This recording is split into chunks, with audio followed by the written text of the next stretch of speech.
I keep coming back to this idea because once you really see the numbers, you can't unsee them. And I remember the first time it hit me, I was looking at demographic charts late at night, the way I usually do when something doesn't sit right in my head, and the lines were all pointing down, not just in one country, but across Europe, Japan, South Korea, and eventually everywhere else.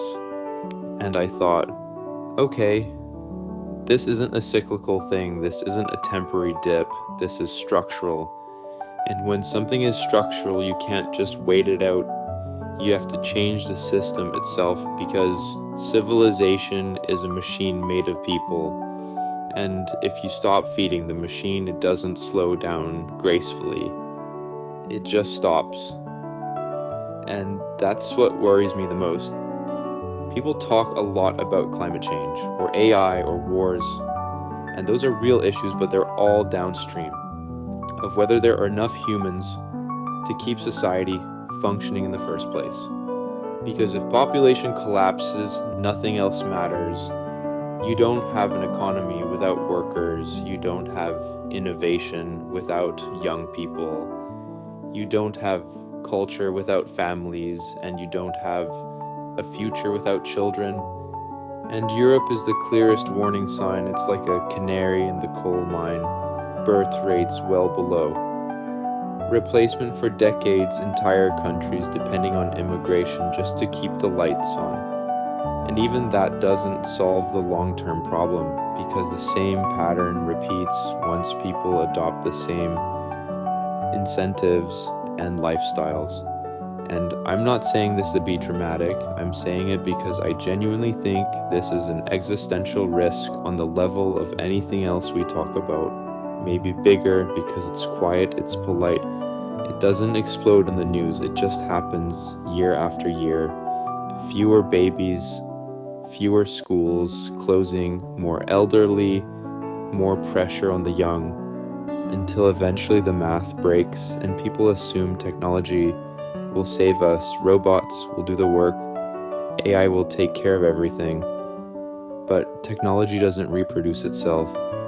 Values don't get passed down by machines. Meaning doesn't come from automation, and a civilization that stops believing in its own continuation is already halfway gone. And when I talk about having kids, people sometimes think it's a joke or a meme or some weird personal obsession, but it's actually the most fundamental thing if you believe the future is worth existing and you act like it. And having children is the most concrete vote you can cast for the future. And I think somewhere along the way, especially in wealthy societies, we accidentally optimized for short-term comfort over long-term survival. We made it harder to have kids, more expensive, more socially risky, more exhausting. And then we act surprised when people don't do it, and governments try to patch it with subsidies or slogans. But this isn't just an economic issue, it's cultural. It's about whether society respects and supports families or quietly penalizes them. And Europe shows what happens when you ignore that for too long. Entire towns hollowed out, schools turned into museums, pensions eating budgets, while the base collapses. And I'm not anti-Europe. I love Europe. This is exactly why I'm worried. Because what happens there tends to spread. And people ask me why I talk about Mars so much. And it's because I think a multi-planetary civilization increases the odds that consciousness continues. But none of that matters if we don't even maintain population on Earth. First, you need people before you need planets.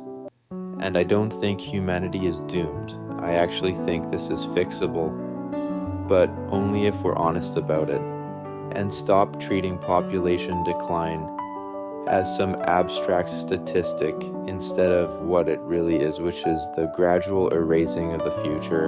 And if that sounds extreme, it's because the reality is extreme, just very slow and very quiet And those are the hardest problems to get people to care about until it's too late. And the frustrating part for me is that when you bring this up, people immediately jump to the wrong conclusions. They think you're attacking women or telling people how to live or ignoring real struggles, and that's not it at all. The point is that systems shape behavior, and right now almost every advanced society has built systems that quietly discourage having kids while loudly celebrating everything else. And then we blame individuals for responding rationally to bad incentives. And I've seen this pattern over and over in engineering. If you design a system that produces a certain outcome and you don't like the outcome, the solution isn't to yell at the components. It's to redesign the system, and demographics are no different. People are not suddenly becoming biologically incapable of having children. They're responding to housing costs, education, debt, career, penalties, social messaging, and a general sense that the future is unstable or hostile. And if you feel like the future is worse than the present, why would you bring someone into it? And that's where optimism becomes a survival trait. Civilizations that lose optimism don't reproduce, and you can see it in the language people use. Everything is framed as collapse, decline, apocalypse. And again, there are real problems, but humans have solved enormous problems before, and we can solve these too, but not if we convince ourselves the game is already lost. And when I talk to younger people, a lot of them actually like the idea of family. They like kids, but they feel like it's something they're supposed to postpone indefinitely until everything is perfect, and perfection never arrives. So the window closes and biology doesn't negotiate. And then society pretends this is a mystery, and it's not a mystery. It's math plus psychology, and when birth rates fall below replacement for long enough, you don't just get fewer people, you get an age pyramid that flips upside down. And once that happens, recovery becomes incredibly hard because you don't have enough young adults to have a baby boom, even if incentives improve, and that's why timing matters. This isn't something you can put off for 50 years and then fix with a policy tweak. It requires sustained attention and cultural alignment. And yes, it requires saying out loud that children are good, that families matter, that building something that lasts longer than you do is a worthy goal, and that shouldn't be controversial, but somehow it is. And I think part of the problem is that modern success metrics are all individual salary, freedom, mobility, and those are fine, but civilization is a team sport, and if everyone optimizes purely for individual metrics, the collective fails. And this shows up in companies too.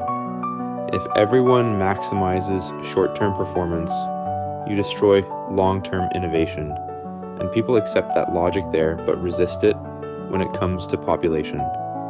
And I don't think that's rational. I think it's emotional and ideological. And again, Europe is just ahead of the curve. The same dynamics are playing out elsewhere, and pretending it's someone else's problem doesn't work, because demographics move slowly but relentlessly.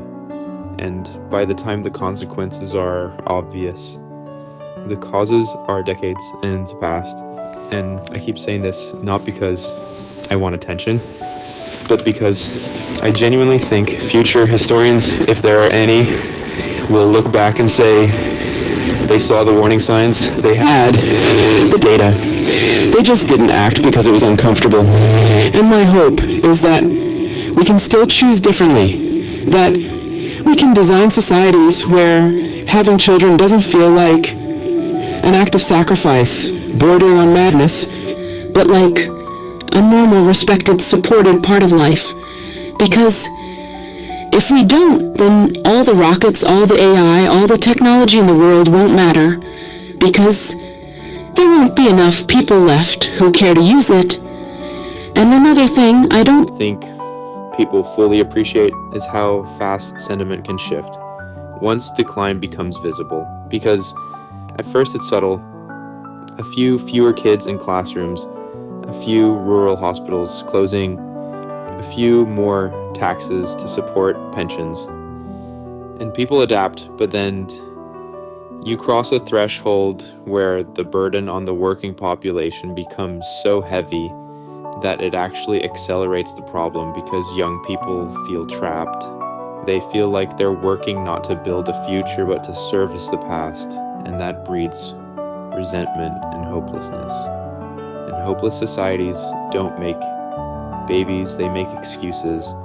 And I've seen this dynamic in failing organizations where the original mission gets replaced by maintenance of legacy systems, and eventually no one wants to join, and the smartest people leave, and demographics is that same failure mode at the scale of civilization. And people say, okay, but immigration will fix it, and immigration can help in the short term, but it doesn't solve the underlying issue, because it just redistributes population from places with higher birth rates to places with lower ones. And over time, the same incentives apply and the birth rates converge downward. And now you've just delayed the reckoning while creating political and social tensions that make long-term planning even harder. And I'm not anti-immigration, I'm pro-realism. You can't paper over a global fertility collapse by moving people around the planet indefinitely, especially when fertility is dropping almost everywhere. And this is where the word existential actually applies, because a civilization that cannot replace itself peacefully will eventually disappear or be replaced by one that can. And that's not a moral judgment, it's biology and history. And people get uncomfortable when you say that, because it forces a confrontation with values, not just policies. It forces the question of what are we actually optimizing for? And if the answer is maximum individual freedom in the short term, regardless of long-term outcomes, then the result is predictable and already visible.